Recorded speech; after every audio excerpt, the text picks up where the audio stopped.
Class 12th maths chapter 7 integers, तो इसे बोलेंगे integrals. Exercise 7.1 question 1, find an anti derivative.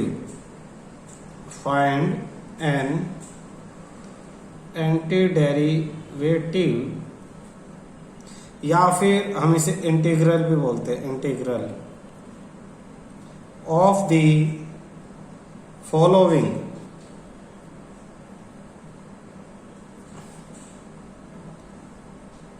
functions by the method of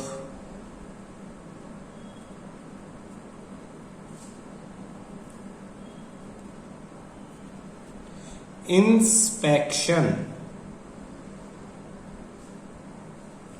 question है आपका sin 2x। sin 2x का anti derivative निकालना है बेटा।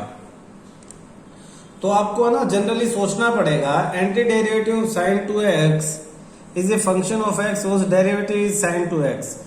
मतलब कोई ऐसा फंक्शन जिसका डेरिवेटिव sin 2x हो सकता हो सॉल्यूशन में। तो हम ये सोचेंगे कि किसका जो है वो डेरिवेटिव साइन होता है। तो किसका डेरिवेटिव होता है? साइन, कोस का होता है। तो हम स्टार्ट करेंगे differentiation of cos 2x with respect to dx। तो cos 2x का क्या होगा? माइनस sin 2x हम कर चुके, और sin 2x में से 2x का दोबारा 2। तो ये हो जाएगा, ध्यान से समझना, मुझे सिर्फ sin 2x चाहिए तो मैं 2 को उधर ले जाऊंगा और -1 को उधर ले जाऊंगा। तो इसका मतलब है sin 2x is equal to, ये माइनस उस तरफ चला जाएगा तो -2 उधर जाएगा, अपॉन में 1/2 इंटू ये क्या है? Differentiation of cos 2x into dx। तो इस नंबर को, कांस्टेंट नंबर को मैं अंदर लिख सकता हूं। तो इसका मतलब है sin 2x is equal to differentiation of किसका डिफरेंशिएशन? -1/2 cos 2x का विद रिस्पेक्ट टू dx। तो इसको अगर डिफरेंशिएट करेंगे तो sin 2x आएगा। Therefore anti derivative of sin 2x is -1/2 cos 2x। Anti derivative का मतलब है किस चीज को डिफरेंशिएट करेंगे कि जो गिवन फंक्शन है वो आए, इसे कहते हैं एंटी डेरिवेटिव। सेकंड है इसमें आपका find the anti derivative of the integral cos 3x।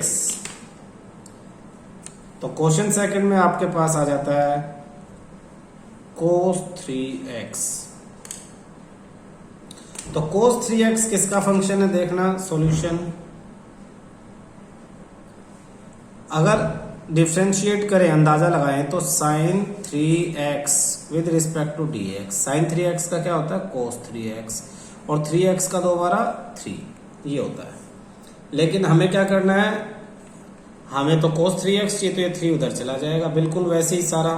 तो 3 उधर जाएगा, पहले बाहर लिखेंगे फिर अंदर लिखेंगे। Therefore 1/3 of differentiation of sin 3x upon dx is equal to cos 3x, और cos 3x is equal to differentiation of 1/3 sin 3x with respect to dx। यानी therefore anti derivative of cos 3x is 1/3 sin 3x। ये आपका answer है। Third है आपके पास e⁻²x। Solution, differentiation of e⁻²x with respect to dx is equal to e⁻²x, और जो 2x है उसका दोबारा 2 हो जाएगा। This implies that e की power 2x is equal to 1/2 differentiation of e की पावर 2x upon dx और therefore e की power 2x is equal to, ये 2 अंदर ले लें, differentiation of 1/2 into e की power 2x upon dx. Therefore the antiderivative of e की power 2x is 1/2 into e की पावर 2x. ये आंसर है. Fourth, find an anti derivative of integral. अब आपके पास जो फंक्शन है वो ax plus B whole square. तो solution ax plus B whole square. तो आप देखोगे डेरिवेटिव जब निकालते हैं तो पावर एक कम हो जाती है, तो स्क्वायर किसका डेरिवेटिव होगा? क्यूब का होगा. तो differentiation of ax plus B whole cube with respect to dx. तो इसका डेरिवेटिव क्या होगा? ये खुद ही अंदाजा लगाना है भाई, क्यूब है तो स्क्वायर होगा ना. आपने पूरे चैप्टर कितना किया डिफरेंशिएशन? 2 महीने किया. 3 आगे आ जाएगा. 3 into ax plus B square. This implies that ax plus B whole square equal to, ये 3 इधर डिवाइड, सीधा ही मैं अंदर ही डिवाइड कर देता हूं. Differentiation of 1/3 ax plus B whole cube upon dx. इसका मतलब है, अच्छा एक चीज और है, इसमें जब इसको डिफरेंशिएट करेंगे 3 आगे इसका स्क्वायर, इसके अंदर वाले को चेन रूल से दोबारा भी तो करेंगे ax प्लस बी को. तो ax प्लस बी का 0, ax का हो जाएगा a. तो a भी उधर चला जाएगा 1/3a. तो हम लिखेंगे anti derivative of, therefore anti derivative of ax plus B whole square is ax plus B cube upon 3a. ये आंसर है. फिफ्थ, सर ये बुक में जो question 5, find the anti derivative of the function. आपके पास function है sin 2x minus 4e power 3x. 2 function को इकट्ठा कर दिया है. तो 2 फंक्शन तुमने दोनों फंक्शन ऊपर पार्ट्स में किए अलग अलग. उसमें sin 2x के लिए cos 2x करेंगे और इसके लिए e की पावर 3x ही करेंगे. तो हम डिफरेंशिएट करेंगे किसको? cos 2x को. ठीक है. और किसको करेंगे? या फिर अब हमें देखो पूरा ध्यान रखना है. sin 2x एग्जैक्ट किसका आंसर आया था? एग्जैक्ट आया था -1/2 cos 2x, क्योंकि प्लस है तो इधर उधर एक साथ नहीं कर सकते. और ये किसका आंसर आया था? जैसे अभी ऊपर आपने क्वेश्चन में देखा, ये देखो e की पावर 2x का एंटी डेरिवेटिव क्या है? 1/2 e की पावर 2x. तो e की पावर 3x का एंटी डेरिवेटिव क्या होगा? 4 तो एज इट इज होगा, माइनस एज इट इज होगा, और e की पावर 3x का क्या हो जाएगा? 1/3 e की पावर 3x. तो 3 यहाँ इंटू e की पावर 3x. तो इसको डिफरेंशिएट करेंगे तो यही आ जाएगा आपका sin 2x minus 4 into e की पावर 3x. एक्चुअली हम इन्हें अलग अलग कर लेंगे, अलग अलग करके फिर इकट्ठा लिख लेंगे. अब यहाँ मैंने शो क्यों नहीं किया? क्योंकि ये क्वेश्चन भी हम ऊपर कर चुके और ये भी ऊपर कर चुके. अपॉन में dx, यानी इनको डिफरेंशिएट करेंगे तो एग्जैक्ट यही आएगा. तो हम डायरेक्ट लिख सकते हैं देयरफॉर एंटी डेरिवेटिव ऑफ ये e sin 2x minus 4 e की power 3x is -1/2 cos 2x minus 4/3 e power 3x. ये आंसर है. क्वेश्चन 6 आपको दिया है ये इंटीग्रेशन किसका? 4a की power 3x plus 1 into dx. जब तक ये dx नहीं लगेगा समझ लो इंटीग्रेशन नहीं है. ये इंटीग्रेशन का साइन है, इंटीग्रेट करना है किसको? इस फंक्शन को. किस के रिस्पेक्ट में? x के रिस्पेक्ट में dx. किसके रिस्पेक्ट में? x. सॉल्यूशन अब देखना बेटा, ये प्लस है तो ये अलग अलग हो जाएगा. इंटीग्रेशन 4e की power 3x dx plus integration 1 dx. तो इसका इंटीग्रेशन में ये 4 बाहर आ जाएगा. 4 इंटीग्रेशन ऑफ e की power 3x into dx plus 1 बाहर आ गया 1 लिखो या ना लिखो, सिंपल dx। इंटीग्रेशन का एक फॉर्मूला है, जैसे डिफरेंशिएशन में था x की पावर n का डिफरेंशिएशन क्या होता था, n x की पावर n माइनस 1, पावर आगे आ जाती थी। एग्जाम्पल अगर मैं दूं तो x की पावर 5 होता था तो ये हो जाता था 5x की पावर 4। अब इंटीग्रेशन में ना इसका उल्टा हो जाएगा, इंटीग्रेशन ऑफ x की पावर n क्या हो जाएगा, x की power n plus 1 upon n plus 1। तभी तो x की पावर 4 का इंटीग्रेशन होगा x की पावर 5 अपॉन 5, उल्टा इसका। ठीक है, तो यहां पे e की पावर 3x का इंटीग्रेशन क्या होगा, 4 तो एज इट इज है, और e की पावर 3x का e की पावर 3x ही रहेगा, लेकिन क्या है 3 डिवाइड हो जाएगा, जैसे अभी पीछे हमने एंटी डेरिवेटिव में सीखा।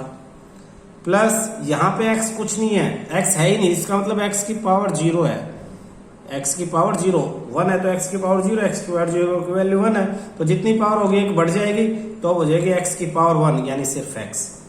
और प्लस में एक c लिखते हैं बेटा, हमेशा जब भी इंटीग्रेशन लिखते हैं लास्ट में c मतलब कांस्टेंट। कांस्टेंट क्यों लिखते हैं मैं तुम्हें समझाता हूं। अगर मैंने देखना इसी से x की पावर 5 प्लस 7 का डिफरेंशिएशन निकाला होता तो मेरे पास क्या आंसर आता, 5 आगे आ जाता, x की पावर 4 और 7 का हो जाता 0।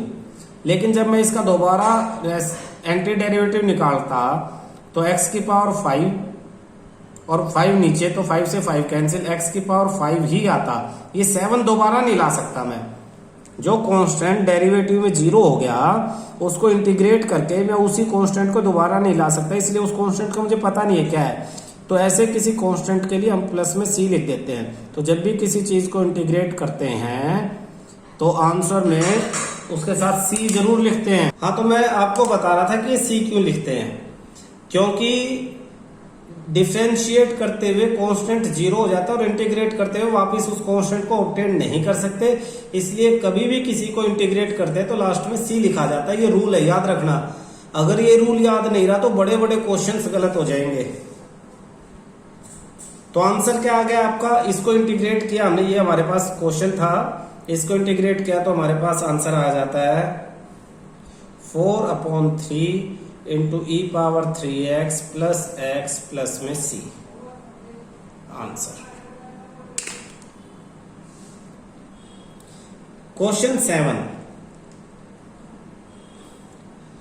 Integration x square into 1 minus 1 upon x square into dx। इसे सिंप्लीफाई करेंगे तो इसको इससे मल्टीप्लाई, इसको इससे मल्टीप्लाई, तो ये हो जाएगा x square into 1 x square minus x square into 1 by x square 1 into में dx। आसान हो गया। अब इनको अलग अलग कर देंगे, यानी integration of x square dx minus integration of 1 into dx। 1 का मतलब तो x की पावर 0 है, एक्स स्क्वायर का आंसर क्या हो जाएगा, x की power 3 upon 3 minus as it is, और 1 का इंटीग्रेशन क्या होता है x, और प्लस में क्या लिख देंगे c।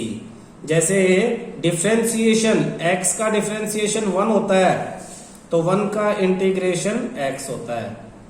तो डिफरेंस अब और इंटीग्रेशन, देखो बेटा एक चीज ध्यान दोबारा देना, डिफरेंशिएशन तुमने किया, ज्यादा मुश्किल नहीं लगा क्योंकि सिर्फ एक ही तरफ जा रहे थे तुम, एक ही तरफ, फॉर्मूले याद थे।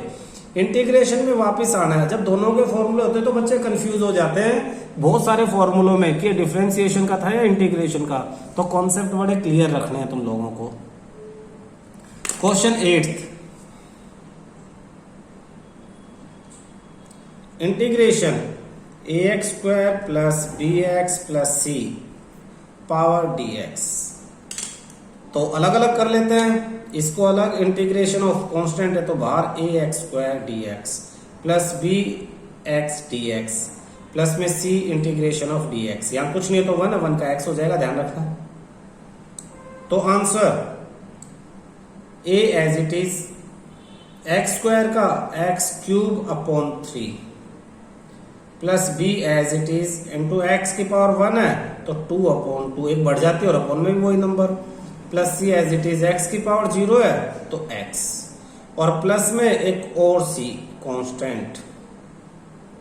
इस सी को मत भूलना लास्ट वाले को। तो ये आपका आंसर है। ऐसे सुंदर शक्ल में लिखना है तो a/3x³ plus b/2 into x² plus cx plus c। ये c और ये c अलग है, ये कांस्टेंट, यहाँ कोई constant number a b c कोई नंबर है और ये कांस्टेंट c है। ये आपका आंसर होगा। Integration of 2x² plus e⁻x into dx। फिर अलग अलग कर लो। 2 integration of x² dx plus integration of e⁻x dx। 2 into x² x³ upon 3, तो 3 यहीं लिखते हैं, प्लस e⁻x और प्लस में c। आपने देखा होगा e⁻x का जो डिफरेंशिएशन है वो भी e⁻x होता है, तो इसका इंटीग्रेशन भी e⁻x। दिक्कत तब होती है जब इनके साथ कोई चीज मल्टीप्लाई या डिवाइड हो, उसे सोल्व करना अलग है, बाकी e⁻x तो e⁻x ही रहेगी। तो ये आपका आंसर यही आ जाता है। क्वेश्चन 10,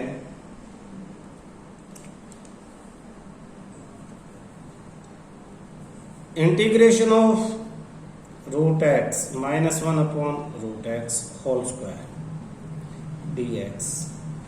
तो पहले तो इसे फॉर्मूला लगा के आसान बना लो। इंटीग्रेशन ऑफ a² यानी x प्लस b² यानी 1/√x का स्क्वायर 1/x माइनस 2ab, तो 2 इंटू √x इंटू 1/√x, तो इससे तो ये कैंसिल इंटू dx। ये क्वेश्चन है आपका। तो ये हो जाएगा integration of x plus 1/x minus 2 into dx। इसको अलग अलग कर लेते हैं। तो x into dx plus 1/x into dx minus 2 dx। किस किस का पता है पहले तो वो लिख दो। x की पावर 1 है तो x²/2 प्लस इसका तो तुम्हें नहीं मालूम। डिफरेंशिएशन पे जाओ और सोचो किसका डेरिवेटिव 1/x होता था। log x का डेरिवेटिव 1/x होता था, तो 1/x का इंटीग्रेशन क्या होगा, log x। तो 1/x की जगह क्या आ जाएगा आपका log ऑफ x और माइनस 2, सिर्फ dx का क्या होता है आपका x हो जाता है और प्लस में c आंसर। क्वेश्चन 11 ध्यान से देखना बेटा। x³ plus 5x² minus 4/x² into dx। ऐसे है ना, बाद में भी क्वेश्चंस आएंगे और वो क्वेश्चन बहुत बड़े हैं, फिर ये क्वेश्चन आसान है। दोनों तरह के क्वेश्चंस में फर्क है। इसमें देखना जो डिनोमिनेटर में x की पावर है 2, डिनोमिनेटर में x की पावर है 2 और न्यूमरेटर इनसे छोटी है, तो ये अलग अलग हो सकता है आराम से। कैसे देखना, x³ upon x² plus 5x² upon x² minus 4/x² into dx। तो ये तो x रह गया, इसको अलग से कर देंगे x dx plus 5 cancel dx minus 4 x की पावर माइनस 2 dx। ये हो गया आपके पास। अब सीधा सीधा फार्मूला लग जाएगा, पावर 1 बढ़ जाती है तो x²/2 प्लस 5x, कुछ नहीं है तो x माइनस 4, माइनस 2 में एक प्लस करेंगे तो -1 इंटू एक्स की पावर -1 और अपॉन में भी -1 और प्लस में c। तो आंसर क्या आ जाएगा, आंसर आ जाएगा आपका x²/2 प्लस 5x और माइनस माइनस प्लस 4 x की पावर -1 यानी अपॉन में x प्लस में c।